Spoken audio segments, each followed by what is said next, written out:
This is a Fox News alert right now. A terrorist attack planned on the United States. The architect of the planned terrorist attack is an American, a member of al-Qaeda living overseas. All that according to U.S. officials. Now this means President Obama has a crucial decision to make. Should he launch a drone strike to kill the al-Qaeda member? And is it legal since he's an American? Former New York City Mayor Rudy Giuliani joins us. Good evening, sir. Your thoughts? As Good evening, Greta. How are you? I'm very well. The story's been breaking. The last people have been talking about it. What are we going to do if there's a planned attack on the United States, an American, and the president says that going after an American overseas is very different, of course, than going after someone who's not American. Your thoughts? Well, first of all, it's extraordinary that this story is leaked by, I think, 4 American officials. If I were the administration, I were the president, I'd be very concerned that 4 American officials are talking about this to the press off the record. That's a serious breach of, protecting our national security. If this guy has any brains, he's already figured out who he is, and he's hiding somewhere. So, a lot of the ways in which they can protect us have already been compromised by the fact that this has been leaked. Secondly, Congress passed a resolution right after September 11, giving the president authority to do this if the person is linked to al-Qaeda, as apparently, according to the leak, he is. And second, if he poses an imminent threat to the United States, either by having killed Americans or planning to kill Americans, well, particularly that, planning to kill Americans in the future.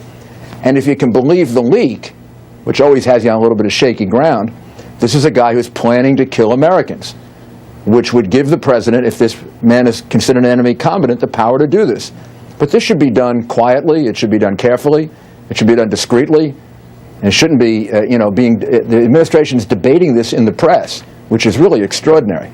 Well, last May 23rd, in a speech, the president said this. He says, "For the record, I do not believe it would be constitutional for the government to target and kill any U.S. citizen with a drone or with a shotgun without due process, nor should any president deploy armed drones over U.S. soil." So, it goes on to say, but when a U.S. citizen goes abroad to wage war against America and is actively planning to kill U.S. citizens, and when neither the United States nor our partners are in a position to capture him before he carries out a plot, his citizenship should not serve as a shield any more than a sniper shooting down on an innocent crowd. So it looks like he at least recognizes the urgency of it.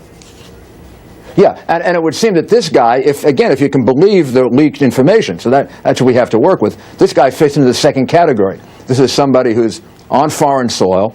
He happens to be in a country that isn't going to allow us access to him, or it's going to be hard to get access to him, meaning you can't capture him.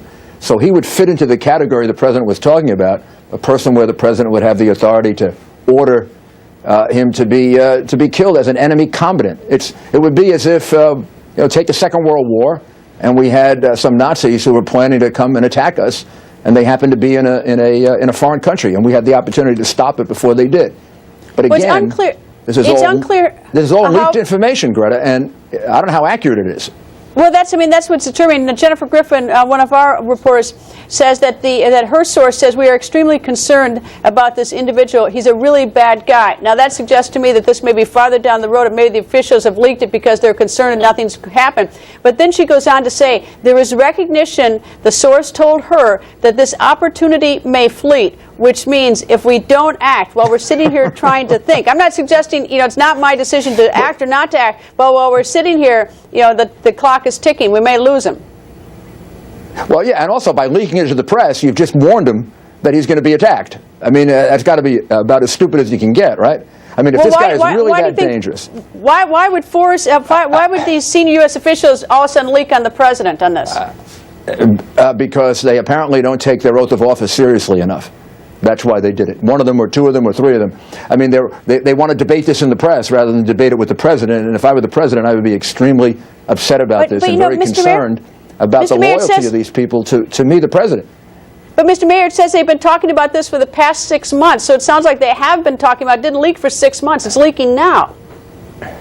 Well, yeah, but the minute you leak it, you warn them, right? The minute you leak it, you warn them. Oh, absolutely. Yes, I agree with that. You compromise the entire mission. And the reality is they don't seem to be able to make up their minds. And usually when leaks like this take place, somebody's frustrated. Probably somebody who doesn't want to see this happen. So they leak it to try to compromise the president's ability to make a decision here. And the president should be justifiably quite upset about that. Well, apparently there's been 6 months for something to happen, as nothing has happened. But who knows? Right. There's a lot more to know about this one. Mayor, thank you, sir. Thank you very much.